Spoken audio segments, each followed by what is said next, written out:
છેલ્લા 3 દિવસ પહેલાં બાલાછડી સૈનિક સ્કૂલ જોડિયા પોલીસ સ્ટેશન વિસ્તારમાં આવેલ છે.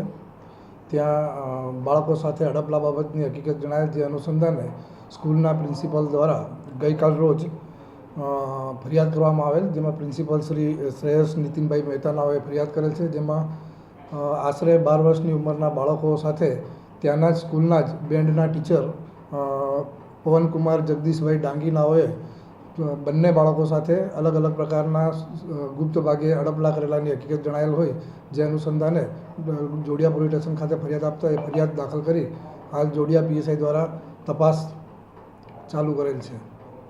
કેટલા દિવસથી આ અડપલા કરતા હતા અને આ ટીચરની હિસ્ટ્રી કઈ? ફરિયાદની વિગત જોતા ટીચર છેલ્લા 15 દિવસથી બાલાછડી સૈનિક સ્કૂલની અંદર નોકરી કરે છે અને 3 દિવસથી, એટલે ગઈ 9 તારીખથી લઈને ગઈકાલ સુધીના આવા બનાવ રિપીટેડલી 2-3 વાર બનેલ હોય તો બાળકો દ્વારા પ્રિન્સિપલશ્રીને ફરિયાદ કરતાં આ હકીકત ધ્યાને આવેલા અને એની વેરિફિકેશન કરી અને હકીકત સાચી જણાઈ આવે તો ફરિયાદ દાખલ કરવામાં આવે છે. આરોપી સાહેબ અટકમાં છે? અત્યારે આ જે આરોપી તરીકે પવનકુમાર છે એને પોલીસ કસ્ટડીમાં રાખેલ છે.